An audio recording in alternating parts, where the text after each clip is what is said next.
अगर आज चुनाव हो तो सीएम पद के लिए कौन जीतेगा? जनता का दिल। एबीपी सी वोटर के ताजा सर्वे में जनता के जवाब से स्पष्ट हो गया है, योगी अब भी प्रदेश में सीएम की पहली पसंद। उनकी पॉपुलैरिटी में पिछले सर्वे से 1% का इजाफा हुआ है। 9% के अंतर से पिछड़ रहे अखिलेश।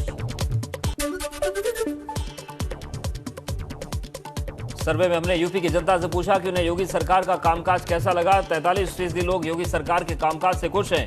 21% ने बताया औसत, वहीं 36% लोगों ने बताया खराब। तो वहीं अगर आज चुनाव हो तो किसकी बनेगी सरकार? सर्वे में पूछे गए सवाल के जवाब में सबसे ज्यादा 49% जनता का कहना है कि भाजपा एक बार फिर से सरकार बनाएगी, जबकि 30% लोगों ने कहा 22 में सपा की सरकार बनेगी। बसपा कांग्रेस को 8 और 6% के मत। अगर आज चुनाव हो तो किसे कितने वोट? सर्वे में जनता के जवाब से भाजपा को सबसे ज्यादा 41% वोट शेयर का अनुमान। सपा 33% वोट शेयर के साथ दूसरी सबसे बड़ी पार्टी। बसपा कांग्रेस को 12 और 8% वोट शेयर का अनुमान। अगर आज चुनाव हो तो अवध में कौन मारेगा बाजी? सर्वे में जनता के जवाब से निकले अनुमान के मुताबिक भाजपा गठबंधन को 44% वोट शेयर के साथ बढ़त। दूसरे स्थान पर 31% वोट शेयर के साथ सपा। अगर आज चुनाव हो तो बुंदेलखंड में किसकी होगी जीत? सर्वे में जनता के जवाब से निकले अनुमान के मुताबिक भाजपा गठबंधन को 42% वोट शेयर के साथ रहे आगे दिख रही है। दूसरे स्थान पर 33% वोट शेयर के साथ सपा दे रही है कड़ी टक्कर। अगर आज चुनाव हो तो पूर्वांचल में कौन रहेगा आगे? सर्वे में जनता के जवाब से निकले अनुमान के मुताबिक भाजपा गठबंधन को 41% वोट शेयर के साथ बढ़त। 36% वोट शेयर के साथ सपा देगी कांटे की टक्कर। अगर आज चुनाव हो तो पश्चिमी यूपी में कौन रहेगा आगे? सर्वे में जनता के जवाब से निकले अनुमान के मुताबिक भाजपा गठबंधन को 40% वोट शेयर के साथ बढ़त। 33% वोट शेयर के साथ सपा भाजपा के बीच दिलचस्प मुकाबला।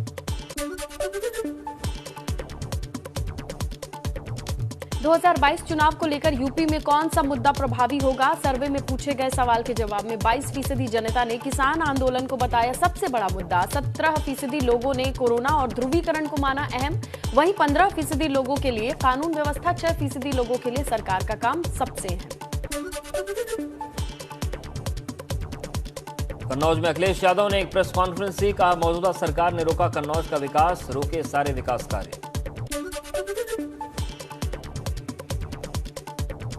यूपी में आयकर के छापे पर अखिलेश का प्रहार, कहा सपा को बदनाम करने के लिए छापेमारी, साफ दिख रही है भाजपा की घबराहट। ये सूचनाएं आ रही थी कि समाजवादियों के ऊपर छापे पड़ेंगे। कई बार अखबारों में भी छोटी छोटी बड़ी बड़ी खबरें पढ़ने को मिलती थी कि समाजवादी लोगों के यहाँ छापे पड़ेंगे, और इधर 2 हफ्ते से लगातार देख रहे हैं कि समाजवादी पार्टी से जुड़े हुए लोगों के ऊपर छापे पड़ रहे हैं। अखिलेश यादव ने भाजपा पर तंज कसा, कहा पीयूष जैन का है भाजपा से संबंध, बताएं उसके पास कहां से आया इतना पैसा। अखिलेश बोले अब खींच मिटाने के लिए पुष्पराज जैन पर छापा। ये भारतीय जनता पार्टी के लोग नफरत की दुर्गंध फैलाने वाले ये सौहार्द की सुगंध को कैसे पसंद करेंगे? कभी सोचिए आप, जो नफरत की दुर्गंध फैलाने वाले भारतीय जनता पार्टी के लोग हैं, जो नफरत की दुर्गंध फैलाते हो, वो सौहार्द की सुगंध कैसे? अयोध्या में अमित शाह ने जेआईसी मैदान में जनसभा की।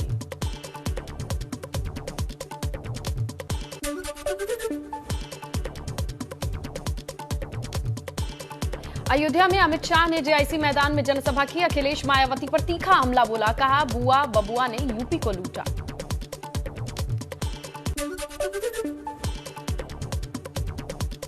अमित शाह ने राहुल गांधी पर साधा निशाना, कहा सर्जिकल स्ट्राइक के मांगते हैं सबूत, वोट मांगने आए तो पूछना जवाब। 6 जनवरी को अयोध्या रिंग रोड के भूमि पूजन होने का भी ऐलान किया।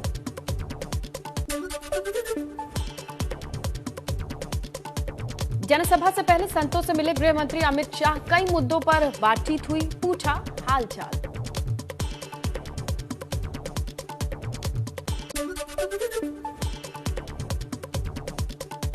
अयोध्या में हनुमानगढ़ी पहुंचकर अमित शाह ने की पूजा अर्चना, लिया जीत का आशीर्वाद।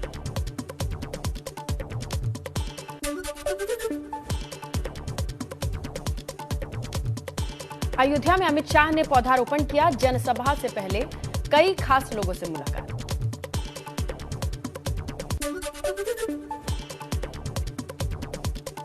सपा एमएलसी के ठिकानों पर छापेमारी में बड़ा खुलासा। सूत्रों के हवाले से खबर, टीम को लगभग 100 करोड़ रुपए के बोगस शेयर के अलावा नकदी और जेवरात की जानकारी मिली। इलेक्ट्रॉनिक डिवाइस की जांच जारी।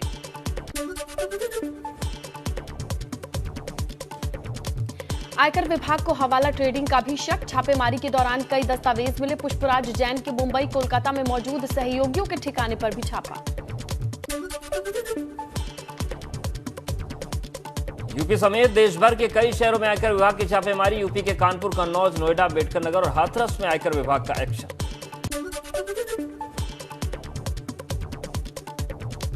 कन्नौज में सपा एमएलसी पुष्पराज उर्फ पंपी जैन के आवास पर और फैक्ट्री पर एक साथ छापेमारी। सुबह करीब 8 बजे की गई रेड। घर और फैक्ट्री पर अलग अलग टीमों ने छापा मारा।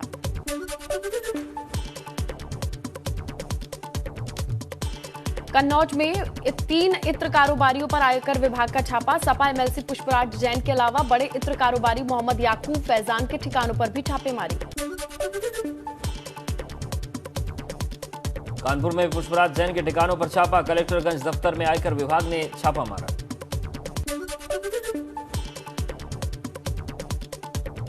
पुष्पराज जैन के खातों की मिली जानकारी। मुंबई के 4 बैंक खातों की जांच में जुटी आयकर की टीम। कन्नौज में 6 बैंक खातों की पड़ताल जारी।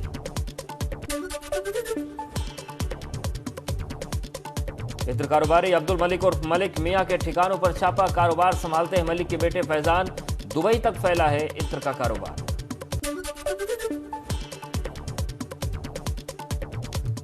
कानपुर के एक और इत्र कारोबारी के घर पर भी पड़ा छापा। अनूप जैन नाम के व्यापारी के ठिकानों पर आयकर विभाग के छापे।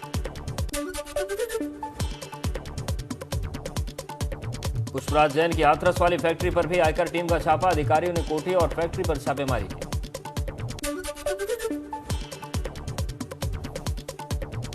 अम्बेडकर नगर में गुटखा कारोबारी के घर और ठिकानों पर भी जीएसटी का छापा। लखनऊ से आई टीम ने टैक्स चोरी की आशंका में देर रात मारा छापा। सपा के पूर्व मंत्री का बेहद करीबी है गुटखा कारोबारी हाजी नसीम। आयकर विभाग की रेड पर सपा ने ट्वीट कर साधा निशाना। कहा, पीयूष जैन की भाजपाई साबित होने के बाद सपा के पंपी जैन पर छापा। भाजपा ने अपनी बौखलाहट और खिसियाहट को दर्शाया। जनता देगी करारा जवाब।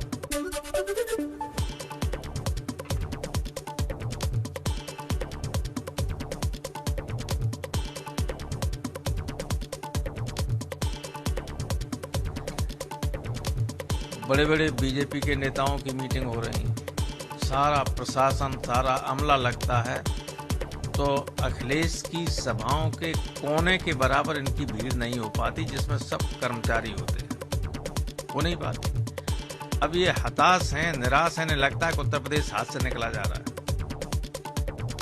इसलिए ये बहुत ही घटिया स्तर पर उतरकर इस तरह की ओछी हरकतें कर रहे हैं। पूरी तरह सत्ता के दबाव कर रही है। वरना सवाल ये है कि पहले क्यों नहीं इन्होंने ऐसा किया? चुनाव के वक्त ही क्यों आया ये रेड करने का इनके मन में? ये बीजेपी के सहयोगी संगठनों के रूप में काम कर रहे हैं, जो बहुत ही दुर्भाग्यपूर्ण है। बहुत ही प्राइम इंस्टीट्यूशंस जो हुआ करती थी वो इस तरह से काम करने लगे। 2016 में इटावा फर्रुखाबाद से सपा एमएलसी चुने गए थे पुष्पराज जैन। इनका इत्र कारोबार 12 से ज्यादा देशों में फैला है। मार्च 2022 में उनका एमएलसी कार्यकाल भी खत्म हो रहा है। लखनऊ में आशा बहुओं को सीएम ने किया सम्मानित। कोरोना काल में ग्राउंड जीरो पर जान जोखिम में डालकर काम करने के लिए दिया सम्मान। 80,000 स्मार्टफोन भी बांटे।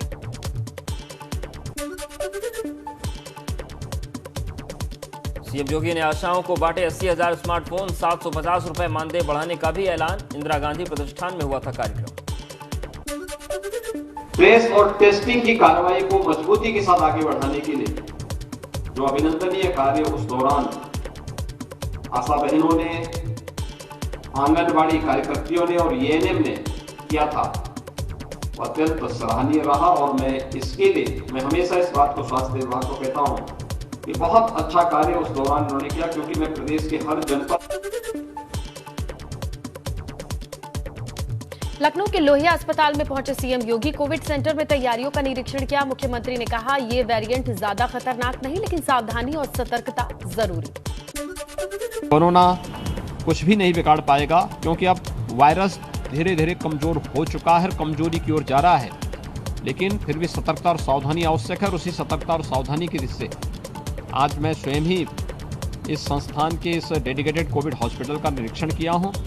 यहाँ हर प्रकार से पूरी टीम तैयार है और हर प्रकार की सुविधा यहाँ पे उपलब्ध करवाने के लिए, किसी भी कोविड संक्रमित व्यक्ति को हर प्रकार की सुविधा देने के लिए प्रदेश सरकार और केंद्र सरकार पूरी तरह। यूपी में चुनावी साल में महापौर अध्यक्ष सभासदों को मानदेय देने की तैयारी। नगर विकास विभाग ने तैयार किया प्रस्ताव। महापौर को 25, अध्यक्षों को 20,000, सभासदों को 2,000, नगर पालिका परिषद, नगर पंचायतों के सभासदों को 1,500 रुपए भत्ता देने की तैयारी।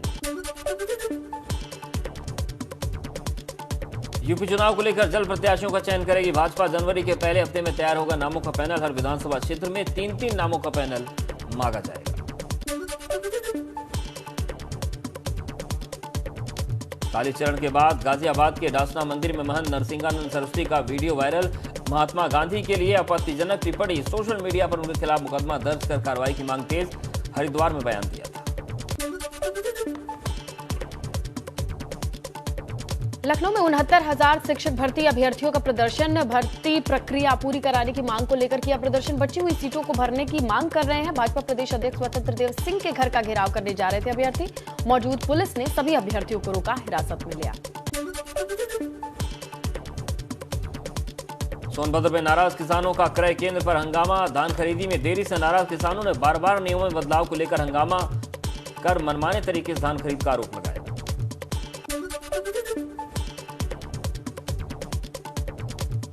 काशीपुर के नई बस्ती मानपुर के रहने वाले सैकड़ों लोगों ने अपनी मांगों को लेकर प्रदर्शन किया। हाथों में चुनाव बहिष्कार की तख्ती, काले झंडे लेकर सड़क पर उतरे। सैकड़ों महिला पुरुषों ने निकाली चेतना रैली। संयुक्त मजिस्ट्रेट कार्यालय तक किया पैदल मार्च। बड़कोट तहसील में राजस्व निरीक्षक और उप निरीक्षकों ने अपनी 5 सूत्री मांगों को लेकर कामकाज किया ठप। अनिश्चितकालीन हड़ताल पर बैठे।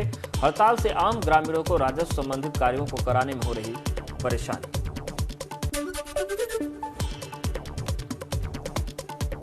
बागपत में अवैध रूप से चल रही पटाखा फैक्ट्री में आग लगने से अफरा तफरी। 7 लोगों के झुलसने की खबर। सभी को अस्पताल में कराया गया भर्ती। फायर ब्रिगेड ने गाड़ी घटनास्थल पहुंचकर आग पर काबू पाया।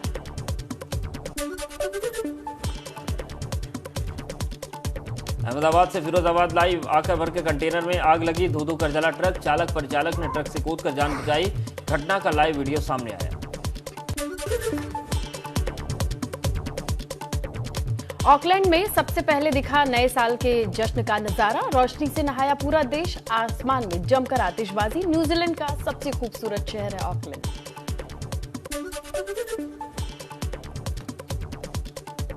न्यू ईयर सेलिब्रेशन की शानदार तस्वीरें। सिडनी से आई। भव्य आतिशबाजी से रोशन हुआ आसमान। रोशनी से नहाया पूरा शहर।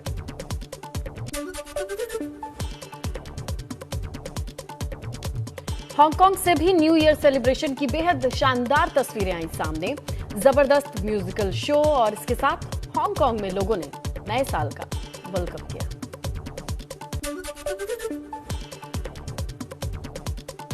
प्योंगयांग में भी नए साल का शानदार आगाज। जमकर हुई आतिशबाजी से रंगीन नजर आया आसमान। नए साल के जश्न में डूबे लोग।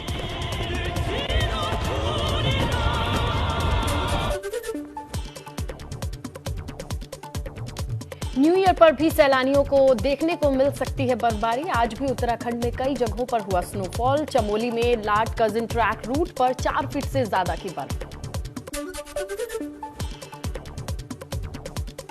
दिशा बाटनी के बीच हॉलीडे की तस्वीरें सामने आई। मालदीव में शूट किया गया वीडियो हो रहा वायरल। फिल्म योद्धा की शूटिंग पूरे करने के बाद न्यू ईयर सेलिब्रेशन के लिए मालदीव पहुंची दिशा।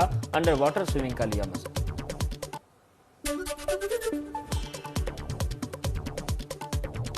पलक तिवारी को मुंबई फिल्म सिटी में पेपराजी ने स्पॉट किया। पर्पल कलर की सीक्वेंस ड्रेस में ग्लैमरस दिखी पलक तिवारी जल्द ही फिल्म रोजी में विवेक ओबरॉय के साथ दिखाई देंगी। श्वेता तिवारी ने साल 2021 का आखिरी पोस्ट इंस्टाग्राम पर किया शेयर। 2021 का आखिरी फोटोशूट किया शेयर। पोस्ट शेयर कर श्वेता ने लिखा इस साल का आखिरी पोस्ट।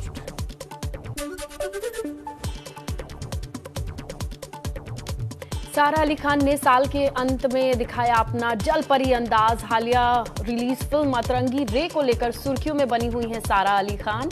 साल के अंतिम दिन सारा ने साल 2021 का रीकैप दिखाया जिसमें वो जल परी बनके पानी में स्विमिंग करती दिखाई दी।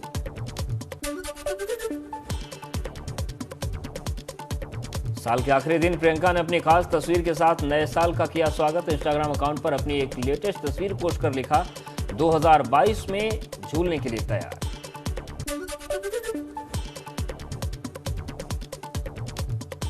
श्रुति हसन की आस्क मी एनीथिंग सेक्शन में फैन ने पूछा आपके कितने ब्रेकअप हुए हैं। एक्ट्रेस ने दिया मजेदार जवाब जितनी तुम्हारी गर्लफ्रेंड है। मेरे ख्याल से एक भी नहीं या शायद आधी।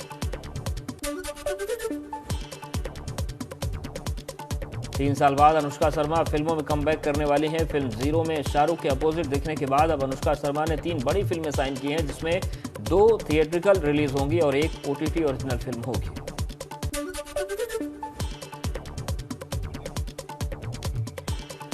और 2021 की आखिरी पोस्ट और पिक्चर करीना कपूर खान ने शेयर की।